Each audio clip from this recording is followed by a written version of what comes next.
Alright.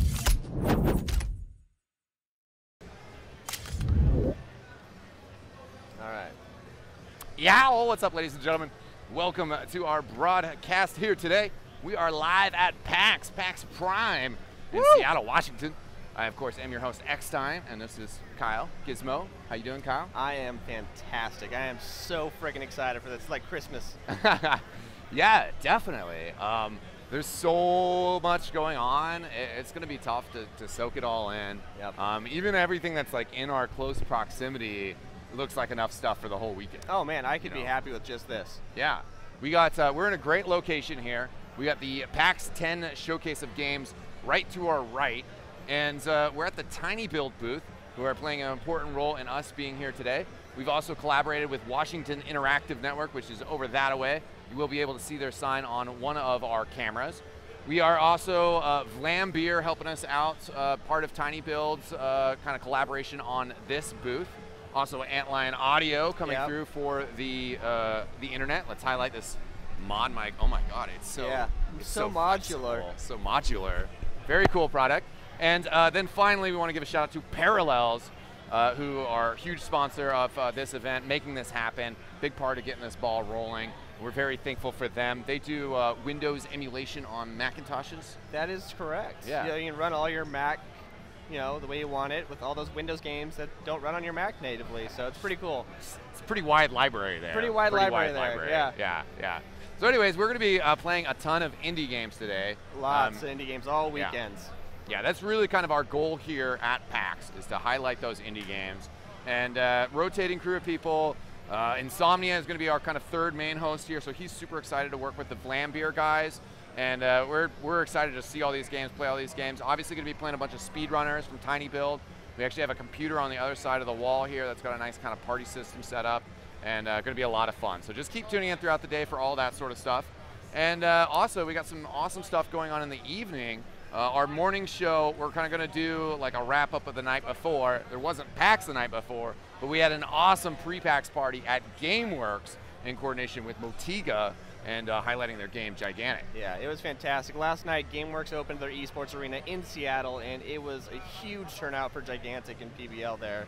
The esports arena was fantastic. Yeah.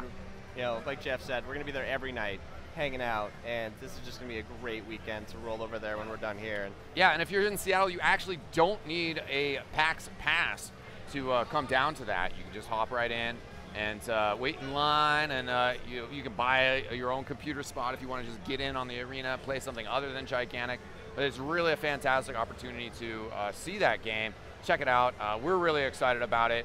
And well, we also did our Best Coast Battle last night. We did. The grand finals. DK taking the victory again this month. Yep. Punishing the Burnsiders once more. They are very dominant. They have come in by storm, really. Just came in as nobody, just like, hey, we need an extra team, and Monsta messages us, and they end up coming in and winning that month and this month. So they've taken home collectively $400 for their team. Yeah, it was pretty good, and of course those $250, or what is it, $325 we had last month? Total, yeah. $325 provided by iGames, so we really appreciate that. Check them out, iGamesApp.com. And check out the VOD of that matchup as well if you're interested, because the first map was fantastic. Yeah. It kind of went a little bit downhill after that for the Burnsiders, but that first map, really worth watching. Yep. And, well, last night we kind of made a big transition. Yeah. Or would you say a gigantic transition? A gigantic transition. We did have an announcement at the end of that, and Arena Respawn is still a form of TF2 that we dearly love and we feel is very strong. And also, even last night, there was a TF2 patch, and there's some more hints of matchmaking. But overall, Pro Battle League, the goals of Pro Battle League is to raise this regional esports league that is working with awesome company, awesome game, and just really a lot of excitement and passion and regionality. And TF2, sadly, is just not at a level to be able to support that yet. Yeah. And it's really tough to kind of have to make that decision and move on from a community and a game that you love and have a part of.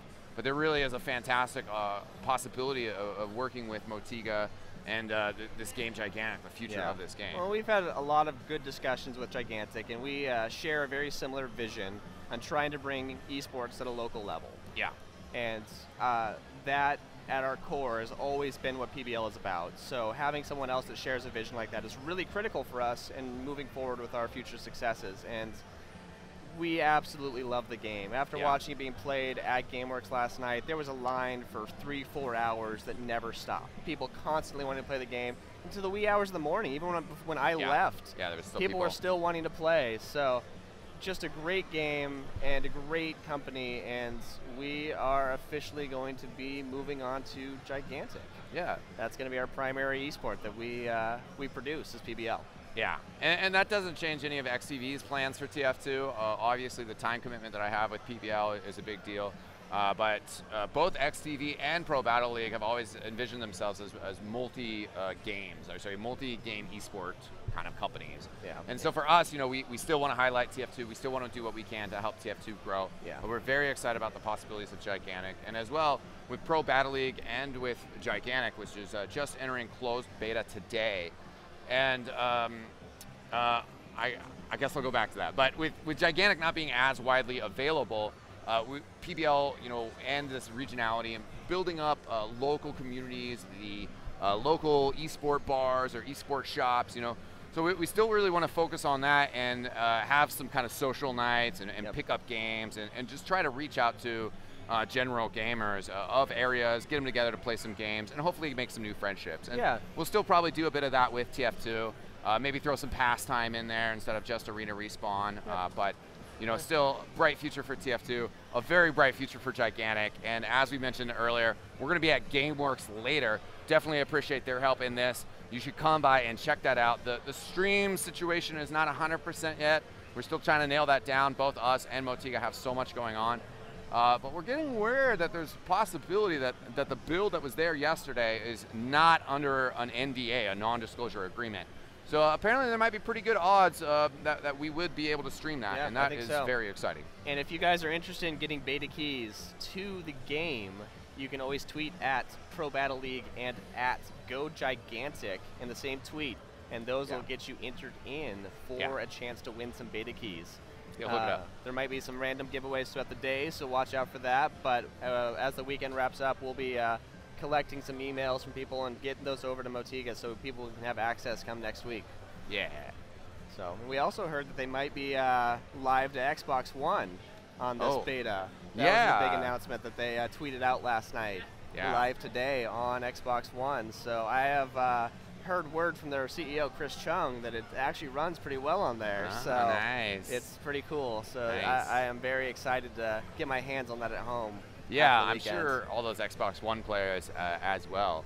I mean, that's a pretty hyped game, and until the inclusion or transition of Smite to console, there really wasn't that sort of MOBA experience on a console, and that's definitely a very growing, very solid genre of game. Yeah. And obviously the market space that is console gaming. Yeah. Somebody's got to tap into that, and it's going to be really big when it's successfully done. Yeah. So we're very excited about Gigantic. We're very excited to continue with our support for more than just Gigantic as a community as a whole. So follow us a little bit more for some info on that as PAX wraps up. But we're in Tiny Build's booth. Yeah. And we're doing a lot of stuff with indie games this weekend. Yeah. So let's talk speedrunners maybe a little bit more. So that game, that is like Mario Kart on foot. I love that game. Yeah. It's quite addicting. It's Mario. It's Mario in an adrenaline pace, breakneck speed, and competitive too. You know, they not only have an ESL league that they've run of it. I mean, it just fits naturally. And I think we're seeing a new wave of games that are kind of just naturals, and they work as esports because they're just fun and casual. And I've kind of made that argument before, just about respecting that casual games also offer an esport aspect, and so speedrunners, you just got that, just got to go fast. Just got to go fast, platformer, but, it's very repeatable the way that if you just drag off and you die, and once the one survivor's left, then you just start again from there. So, very good. I love it a lot. Very cool game. And then Tiny Build also has a couple other games that we might be highlighting over the course of the weekend. So that is very interesting cosplay. walking by right now. That is. Is she the Bush from League of Legends? I got to go put a sentry in there. Well, maybe, but let's talk about that later. Okay. So, and then we're also going to be working with Win with all of the 8 games that they're showcasing here. The Parallels Indie Game Showcase that we'll be doing. 2 a day of the 8 games. We'll be bringing them by and having to talk a little bit about their games. And then a couple games from the Indie Mega Booth will be coming up, showcase a little bit, and the PAX 10. Yeah. Which I hear Tumblestone's over there. Yeah. I really want to play some Tumblestone. I know. We're going to have to make sure that we put a time limit on that one, because you'll sit and play all day like I will run the boards over there. Yeah, you will. And yeah, I would just keep crushing people. I hope they have a tournament over there. I hope so. Another awesome game. Nothing too mind-blowingly new. A lot of people might know about this game, but Rocket League. Oh man. Yeah, there's some Rocket League tourneys around PAX, and I'm actually going to duck out over to the Polaris. Say it correctly. The Polaris booth. In about an hour here. I'm going to be streaming with them, so I'm excited to be joining those guys for a little bit of PAX action with Rocket League. There's just so much going on, and it's going to be awesome. Yeah, it's going to be very cool. Well, should we pull Aaron in and have him talk about some of his I think I'll step out of here, and we'll make way for Aaron from Parallels to come here and chat a little bit. So sounds good. I'll be back around the rest of the weekend, mostly doing these morning recaps, but I'll see you guys a little bit later. All right. Well, thanks, Kyle. Thank you. Joining us. And once again, ladies and gentlemen, thank you for joining us tonight. Today, sorry, still early, Jesus. But it is going to be a long day of awesome, awesome action. And we're going to get some gameplay going on here later for sure. We're going to, right now, just jump in with Aaron from Parallels, chat with him for a little bit, and then speedrunners. We got all sorts of great stuff coming up. Pixel Galaxy is something that's going to be featured at noon. 1 o'clock till 2:30 is going to be the Vlambeer time section, and that's when we're going to have Insomnia coming in to join us as well. Whoa! Whoa! Table's moving on me. Yeah, I still got your mic. Excellent. How's it going, Aaron? Good. How are you? I'm doing swell. Oh man, I'm so tired already. Is it over yet?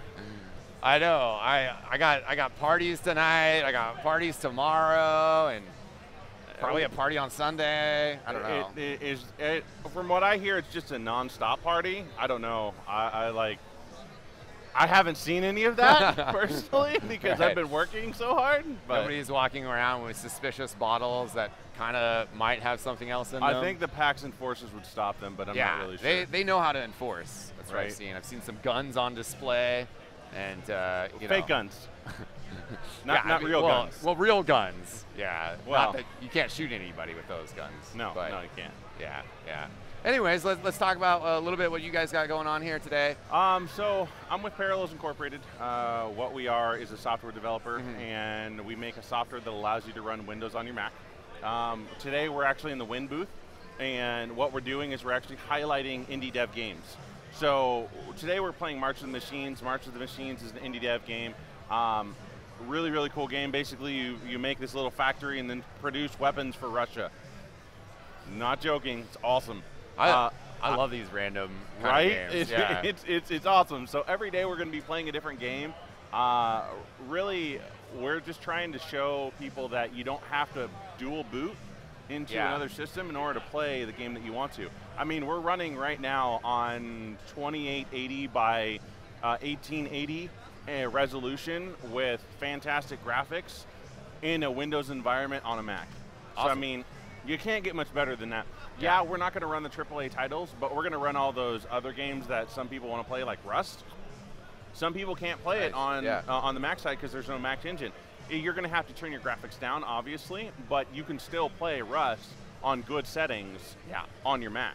Yeah. So that's one thing that we're really just trying to show. And then also the fact that we can stream with your Mac, which a lot of people can't do. Oh, very interesting, yeah. There's no software that allows you to actually stream natively from your Mac, so you can do that through Windows. Yeah. So it's just trying to create awareness, really, is the Parallels intention here, because not a lot of people understand that you can have the best of both worlds. Yeah, and that's certainly one of the biggest critiques of the whole Mac, style of computing or whatever, is that you are just kind of limited on some of these consumer gaming options. But you throw that Parallels software on there, and you'll set it up. So. Yeah. So what are you going to be doing today?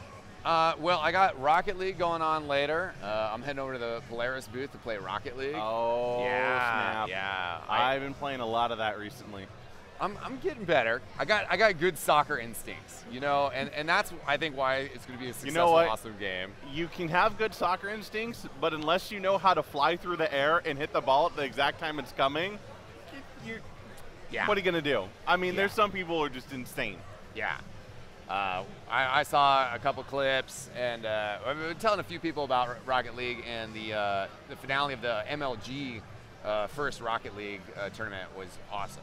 Oh yeah, I didn't catch that. Yeah, it was like they could not have asked for a better ending to their first ever Rocket League tournament. It was really fantastic. I'll have to look it up on YouTube when I get done. Yeah, here. you should. I suggest people do as well at home, because it's really good.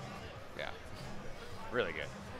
So what have you seen in your booth that you're really excited to showing off here? There's a game called Solocus, which is a strategy tower defense, and I'm huge into tower defense. Yeah. And that's one of the games we're actually going to be playing. So I've actually been playing a lot of it. When people aren't there, I'm just like, all right, tower defense. I've lost a lot of times, which is awesome, because I like losing because it means that it's a hard game. Yeah. Right. Yeah, So for me, there's lots of different things you can do with it. Like you can combine creatures and make new creatures, and it's really, really cool game. Also saw another game. What was it? It was Shovel Knight. Haven't actually been able to play it, but they were demoing it. I love that game. Looks awesome. Nice. The what's the other one over there? I saw it at Power of Play. The space one.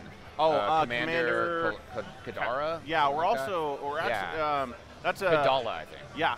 So you're a little mini ship, and you're actually like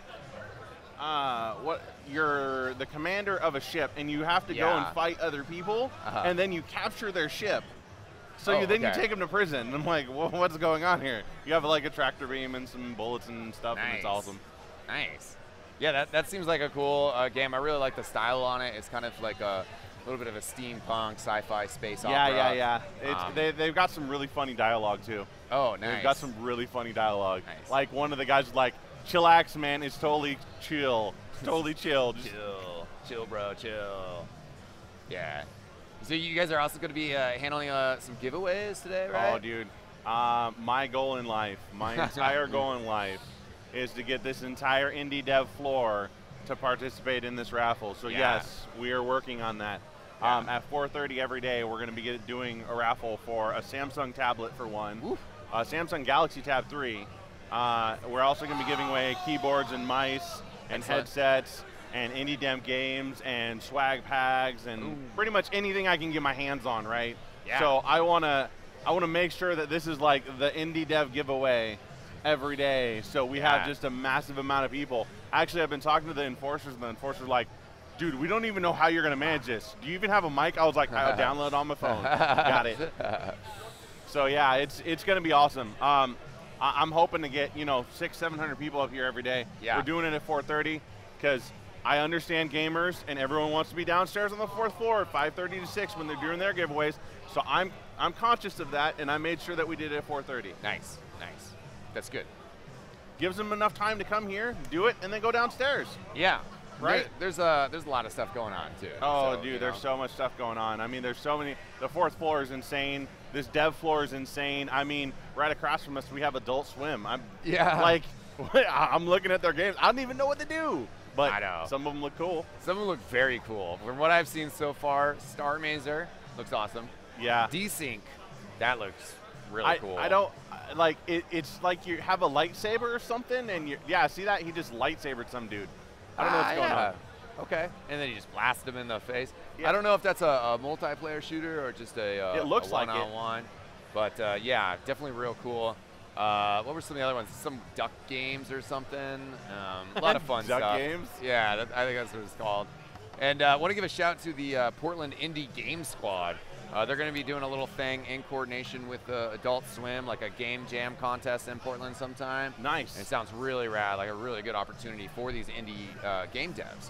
Yeah, that sounds awesome. Yeah, and you know, that's what Washington Interactive Network is all about, which is why it's so great to partner with them. That's part of the reason why I want to pull all these indie devs in, is because the Washington Interactive Network is awesome. They fund indie devs. They're all about helping that community and growing it, and I am very passionate about that, making sure that we can actually grow the indie dev community in general, because they're the ones that are actually the forefront of a lot of games nowadays and a lot of things that we want to play. A lot of these big name developers only focus on one game. With indie dev community, we have thousands and thousands of games that they're producing on a yearly basis that we can actually play and enjoy. Yeah, a lot more opportunity for innovation, because you can take risks with interesting gameplay types or odd concepts, like being a immigration border checkpoint official in Papers, Please. Did you ever play that one? No, that sounds awesome. Oh my God, that one was awesome. So it had a really good job of, you know, like teaching you, and then also it's telling you this story about living in like a, you know, a shitty, like dystopian, broken down, like Eastern European country. and so then, like, you know, in the beginning, you're just like checking passports, and then there's like a terrorist attack or something, or they're like giving you these like job work visa things, and like you have to make sure they have the right stamps, and then people try to fake their way through, and then there's more regulations thrown on top. And so is this what they make you play in order to become a government like official or something? I mean, you could use a similar game to train it, but it was rad. There's also like moral choices. At the end of the day, you get your paycheck, and if you made mistakes, you'd like lose some of your money, and then your family would go starving. And then somebody, like a guy would come up, and he'd be like, my wife's right behind me, and she doesn't have the right paperwork, but just like, please let her through, please let her through. And you could just like let her, you know, you can just let her through, but you know, wow, it's a cool game. You should check it out. I think he's trying to turn it into like more of a thing. And yeah, exactly. I mean, that sounds awesome. I would play it just for the pure fact of being able to be border patrol. Yeah, and like I said too, it tells a story. You know? It's very cool. And that's, I think a lot of games nowadays are not focused on story, and that's what I love about indie devs. Yeah. Is that a lot of them focus solely on story. Yeah. And then building around that. Not so much like, oh, well, here's a game or here's a niche, and then we're just going to keep on building on this, like Halo. Halo's lost its story content. What's the point of Halo anymore, right? So, but you look at a game like Soul Locus, there's a whole storyline that she put behind it. There's a ton of stuff that she's done. You know, each creature has their own little story arc. I mean, it's more in depth and more developed in my mind than something that's from a big production. Yeah, in some ways. Another one was that I saw at Power of Play that I think is here as well, is Lords of New York. I haven't seen that one. That one is a poker game, but that's set in like kind of like 30s New York, or maybe it's even Prohibition era New York. And so you go to these poker games and you play against people, and then you do have a few special powers, but it's not just a poker game with special powers. You know, you switch characters, and there's a storyline. You got to play these different poker games. You know, it seems like you did a really cool job and was doing great work of, you know, including that story aspect. And I'm gonna have to go check that out. Yeah, that sounds awesome. It's pretty cool. Is there anything else you've seen here on the floor? Well, I know for sure I'm definitely super excited about Tumblestone. Really? I played that at Power Play as well, and that's just a puzzle game, but very well put together puzzle game, fast paced, you know, just kind of like railing against your competition, trying to go as fast as possible. Definitely some of the other games from PAX 10, though, I'm excited about. Battle Chef Brigade. Oh, I've seen that one. Yeah. That looks awesome. Oh, it looks really cool. I want to play that more. And then, is it Ninja Party? Where's that at? It's in PAX 10. And okay, I'm going to have to go wander that booth. Yeah, the point of Ninja Party is like, there's all these shadowy spots that you can hide, and then it's just like a top-down 2D, you know, 4-player like kill fest. Oh, nice. But you're supposed to like hide in the shadows and then like pop out and kill people. Well, you are a ninja. Yeah, exactly. I mean, you're a ninja, so. You know, one game that I'm really excited for that just released in the beta. Oh. Yeah. What's that? Gigantic. Yeah, you knew I was going there. I had an inkling. And last night, the PBL guys challenged me. Ooh. And I kicked their butts royally. Nice. I did have 2 of the devs on my team, but you know what? Being carried is just as nice as winning. Yeah. I leaned over and watched one game, and as they won, the one guy got up and was like, I feel really bad because I won the PAX East tournament. And he's yeah, like, that's the dude that was on my team. oh yeah? Yeah. Woo. Yeah, he seemed like he was crushing everybody. I looked at the scores, he's like 8-1 and something, you know. Yeah, he was holding back, but he crushed them. Who was he playing as? You remember? Charnock. Yeah, the dragon. Yeah, the fire that has dragon. the AoE that is just, if he gets off the chain, it's ridiculous. Yeah. I've stayed away from playing Charnock. I just haven't tried him yet, but I was really interested in giving him a spin. I like HK a lot. Oh yeah, HK is a good starting point. You know, you can set up that turret, and I think he's one of those ones that, which is good to have in these MOBA style games, or really any esport, but you kind of have a little bit of a skill curve. Yeah. And HK, you know, and it's, you know, he's going to be one of those ones that some aspects of playing HK successfully are very easy, but as a team and executing it as well in terms of like lower skill games versus higher skill games. And maybe in a low skill game, if you go HK, who's this character that's basically like a mobile sentry. There's a similar character in Overwatch whose name I don't remember at the moment. I know who you're talking about. It's a robot as well. Yeah, there's Bastion maybe, or anyways, doesn't really matter. But in both cases, of course, when we're talking about gigantic, you know, if you have a team that can realize like, oh, well, we just have a sniper who's just gonna like pester him down from even further distance, or we're gonna get those melee characters really close up in his face and just turn the crap out of him. Yeah, you know. Man, there's many times when I was playing yesterday where I'd use my Q, which is a knockback. Oh yeah. To get the melee out of my face and then turn into turret mode and pound them. Yeah. So they're while he is a simple character, is a lot of complexity to him, and in the hands of a good player, not saying that I am a good player, but in the hands of a good player, he can be amazing. Yeah. Because I've seen it. Yeah, for sure, for sure. There's a lot of fun characters in Gigantic, and as well as variability of gameplay. You know, the different ways that you kind of take things. I love Sniper. She's such a pain to deal with. Ikari, and I had one good game. Well, I guess they were on the Canyon map, right? Yeah. Okay, I won't talk about the other map that wasn't played last night then. But, you know, you get those sight lines on her, and you can be very powerful. And I had played one game where it was us against Ikari, and she had great sight lines, and nobody was closing that distance. And I like the hit. I like the hit detection. I thought that worked well, and I think that FPS players will find her, as well as some of the other characters, such as Roland. Very fun to play, and she gets still in that niche. Super, super annoying when you're not in her face. You get in her face and shut her down, though, and it's a completely different she does great damage from distance, as well as a little bit of flexibility with her different arrows that she can use. Her snipe ulti is just kind of a one-shot bonus extra damage. But that's a one-shot, one kill. Yeah. If you hit head, it's done. The gas smoke bomb is also pretty helpful, too. And that's her kind of I don't see a lot of players using that. Well, maybe they should. I don't know. I mean, there's situations, but it makes you cloak. It gives you an opportunity to kind of duck away, and I think it also will possibly stun people. Interesting. If you hit him, or one of the upgrade paths will give you a stun on it, I believe. Yeah, I've only played her a few times, so I guess I haven't really messed around with Smoke Bomb that much. Yeah. Roland is a really fun character as well. Completely agree. Maybe almost like a scout of TF2, where you have a shotgun. You, I mean, making TF2 comparisons, the Sandman, which everybody hates in TF2, but his bolos are a stun, you know, a little crowd control, and those are really good. They're super powerful. Yeah, you bolo somebody and just run up shotgun. He can come in and just change team fights in a second. Yeah. Like he'll go in and shut down the healer, and then your team fight goes from being you're winning to you just lost. Yeah. Yeah. In a matter, like, it's crazy how effective he is in a team fight. Plus, his grappling hook is really cool. It's just really that character, again, is one of those characters in the right hands can be so deadly that it will blow the other team up. Yeah, definitely. So we're going to transition in a bit here towards some other games. We got some fun stuff going on. Yep, I'm looking forward to it, man. Thanks for having me on. We'll definitely sync back up later. Yeah, definitely. So your giveaway, 4:30, people should come by here? Every day, yep. Okay. We'll be giving raffle tickets away. A lot of indie devs on the floor already have tickets as well. So, you know, just go around, mingle with people. They have tickets to give away. Just ask them for them, because they're not going to give them to you willingly. Yeah.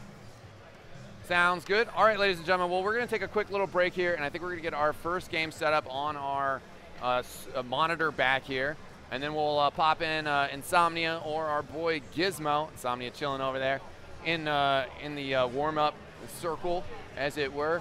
But otherwise, we'll be right back, ladies and gentlemen. Don't go anywhere. We got awesome coverage from you, from PAX for you guys all day long. As well as following that up with more gigantic action from GameWorks later. PAX Don't go anywhere. We'll be right back.